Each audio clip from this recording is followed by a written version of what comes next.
Still rocking after all these years. This is the story of my rock and roll butler.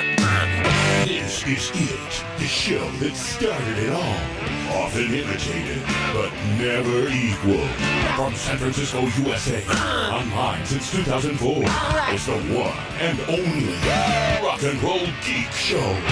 With the original Rock and Roll Geek, Michael Butler.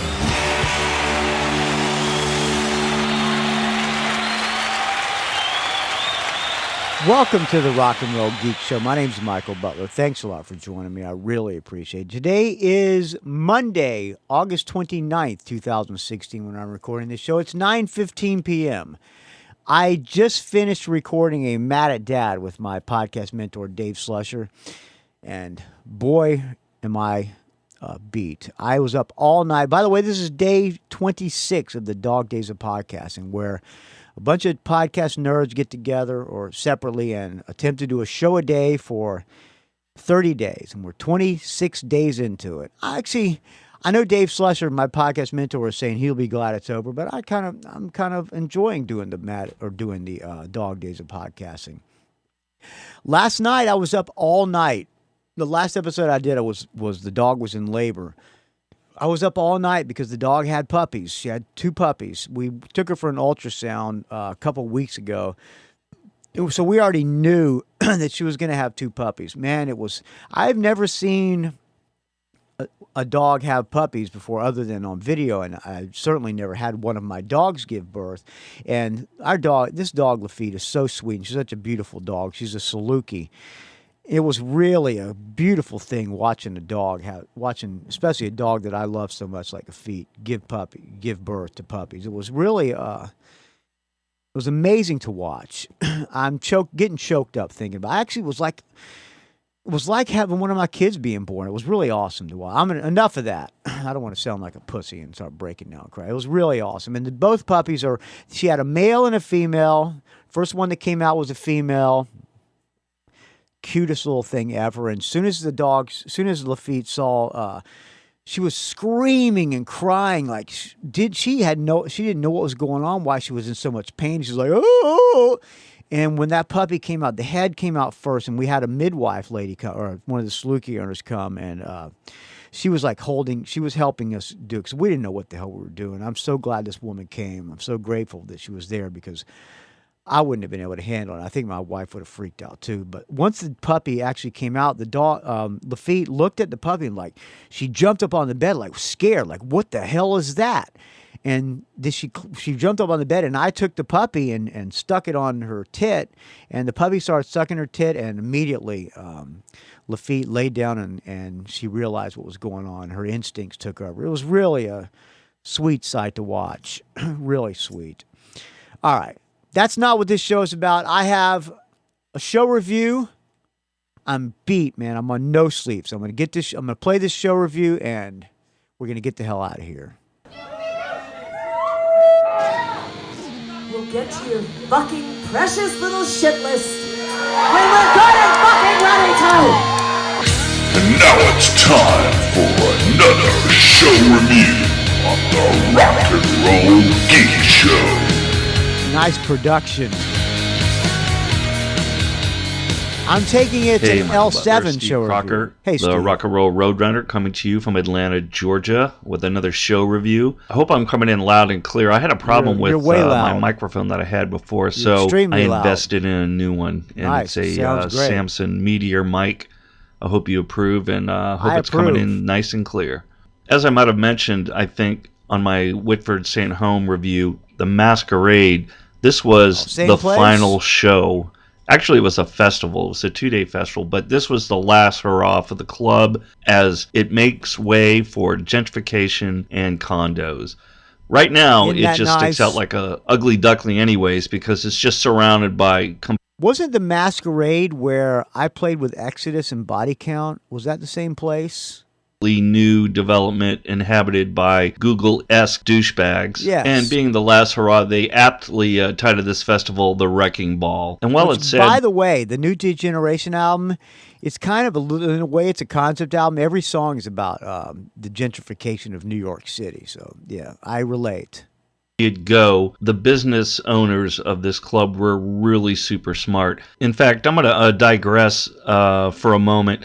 The owners of the club, I believe, are these guys originally from Tampa, Florida, where they had a masquerade, and they had a band called the Impotent Sea Snakes. I know those guys. If you recall, in a tour I know those guys. I've been to, I believe, the 730 Club, the place Stevie Stiletto used to run, the punk rock club in Jacksonville. Impotent Sea Snakes played there at least once. They played the Blighted area back in 1982. They played 730 Club. And why I distinctly remember that is these guys came out on stage completely in cross-dress. Yeah. And had the most bizarre stage show and had songs like I Want to Fuck Your Dad, I Caught AIDS from a Dead Man. They found a dead cat across the street from the Blighted area, and they had it crucifixed on the bass drum.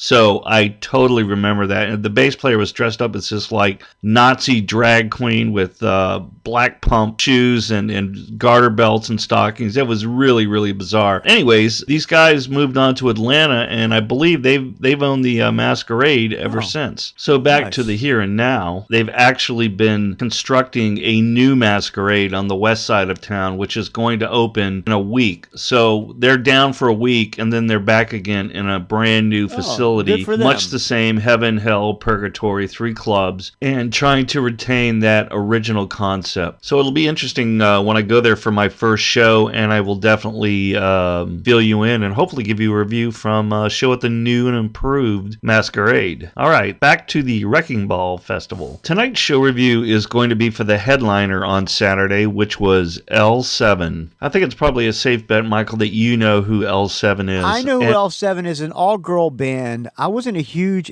They were actually, when they got signed to a major label, they were billed as the all-female version of Nirvana. I think that's what listeners out there who don't know who L7 is. I was not a huge L7 fan. I had nothing against them, but I have a recording, I think, of Joan Jett actually playing with L7. But yeah, they were kind of groundbreaking at the time, I believe. They are an all-female LA-based band that originated in 1987. Their sound probably can best be described as a fusion of metal and punk, very much like Stevie Stiletto and the Switchblades, with an extremely heavy guitar-oriented sound. The band consists of Danita Sparks on guitar and vocals, Susie Gardner on guitar and vocals, Dee Plankus on drums, and right now Jennifer Finch on bass. The band has released 6 studio albums, 1 live album, and they've been on a handful of motion picture soundtrack albums. Probably their best known album is one called Bricks Are Heavy, which and that the one hit song was something about dead and something being dead. A song that made it on Oliver Stone's Natural Born Killer soundtrack called Shit List. And while not a radio hit, it's the one song everybody wants to hear. You're on my shit list. It was I'll let you talk. Save it for the encore. L7's last studio album was put out way back in 2001, soon after which they went on a 15-year hiatus. Now, a lot can happen in 15 years, and during that time span, I think the band got rediscovered by younger people and people that hadn't heard of them in the first place, and their popularity really started to surge. The Wrecking Ball Festival had 2 main stages, and of course, they utilized the club, which had 3 stages, the Heaven, Hell, and Purgatory. And I gotta say, it was really nice because they didn't have a lot of pop acts or any pop acts, so the douchebag factor was 0. And it was a festival where you could walk around. It wasn't overly crowded. So there was about 5,000 people there, but it definitely 5,000. So that club holds 5,000 people. Held twice that many, especially the main field where the 2 stages were set up. Wait a minute. I talked right over him.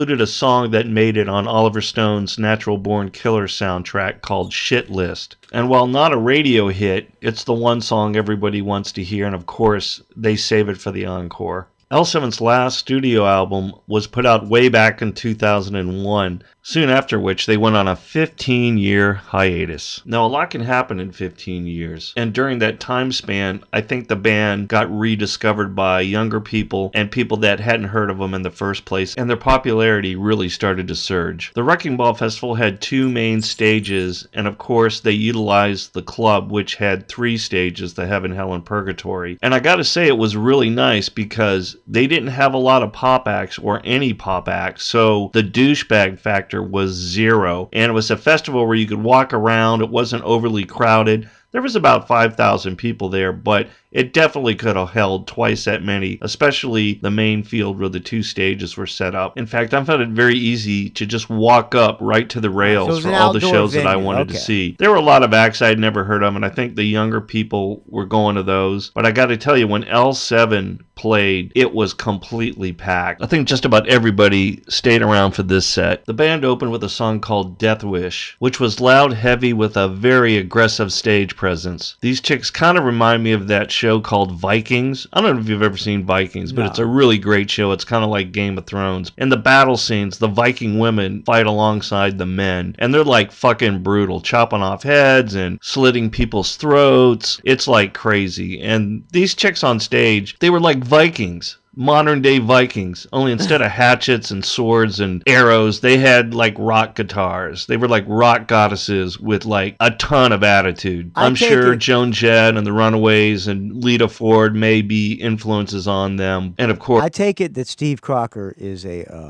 L7 fanatic. Punk rock bands like Black Flag, which now that I just mentioned it, Susie Gardner did backing vocals on Black Flag Slip It In. I think she plays the slutty voice on the title track of that one. And that was a year before their first album, Smell the Magic, was released. Yeah. L7 played a really heavy, tight set with Donita Sparks doing most of the main vocals and lead guitar. She's pretty incredible. And they had all these fans at the foot of the stage, so their long hair was just like going all over the place. Like I said, man, it was just like hard rock Viking chicks. The band played for probably about an hour and a half, and I'll give you the set list. As mentioned, they opened up with a song called Death Wish, then went into Andres, a song called Everglade, Monster, Scrape, Fuel My Fire, One More Thing, I Need, Slide, Crackpot Baby, Must Have More, Drama, Shove, Freak Magnet, Shirley, and then Shit List. Now here's where things got interesting, besides the fact it's the one big song everybody wants to hear. And again, I'm going to have to briefly digress to the beginning of the day when Juliette Lewis and the Licks did an hour and a half set that was really fucking amazing. I did a movie with Juliette Lewis in 1993 called California with a K, you might have seen. Ironically, the very first day we shot that movie, it was directly at a location right behind the stage that she performed on 23 years later, which was Saturday. I actually so Juliet comes prancing out in this skin-tight leather Evel Knievel costume. She owned the crowd from the moment she stepped on stage. And while she doesn't have the greatest voice, man, her performance was just mind-blowing. And she had a really killer band backing her up. So going back to L7, they start playing Shit List. And of course, you know why I digressed on the Juliette Lewis story. Juliet comes out and performs with L7 doing Shit List. And the crowd goes wild, which they did. And as I previously mentioned, Shit List was on the Natural Born Killers soundtrack, which is a movie that Juliette Lewis was in. Right. So it was a rare appearance, and we were all fucking lucky to see it. I think one of the roadies filmed it and posted it on YouTube. And I think I put a link actually on the Rock and Roll Geek Show Facebook page. So it's out there if you want to check it out. So after Shit List with Juliette Lewis, L7 came back and did 2 more numbers, a song called Pretend We're Dead, and the last song was Fast and Frightening. I don't know what the future holds for this band, but right now they're sporadically touring. I think they're doing a European tour, but I think there's at least 2 more shows they're doing, and they're both dates at Riot Fest Chicago and Riot Fest Denver. So if you're in Chicago or Denver, you can make it to either of those events. I really recommend you go check these gals out. And that's it, Michael Butler. That's my review of L7 at the final event of the Masquerade in Atlanta, Georgia. Next year, you'll be able to do some Pilates and get some gelato in the same location. Very Damn nice. Yuppie douchebags. Very in any nice. case, thanks for hanging in there in this kind of long show review. I hope it wasn't too boring. And I think I'll tag a song here at the very end. A song called Slide from L7's 19... I don't even have to program the music. Thank you, Steve Crocker. I was trying to find something to cue up. Produce my show for me. Much appreciated, friend. I hope the quality's good. to Bricks Are Heavy LP. By the way, I really enjoyed that interview you did with Joe Reinecke. It was great to hear what's going on in his life, and good to hear that he's cancer-free. I hope you get to go see the Mises reunion show in San Francisco, and we get a show review from you out of that. Until next time, Michael, stay frosty. Support your local music clubs, and remember, kids, rock and roll matters. That's right. All right. Thanks for listening, friends. rockandrollgeek@gmail.com. Area code 706-621-ROCK. Area code 706-621-7625, or you can send me an email with an audio comment attached to rockandrollgeek@gmail.com. Find me on the Facebook, R&R Geek. Find me on the Twitter, R&R Geek. Find me on the Instagram, Rock and Roll Geek Don't Ask.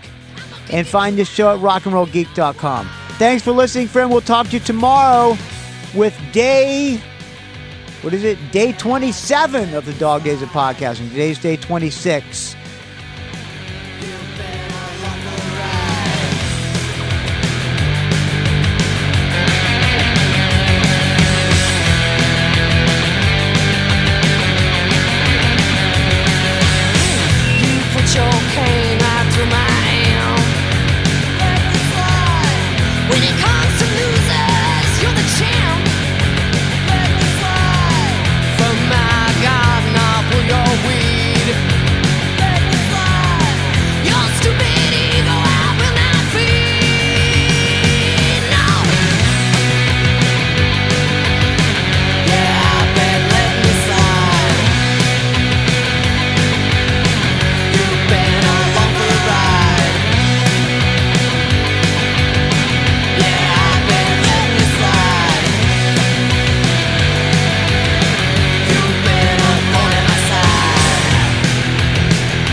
It's a rock and roll geek train wreck.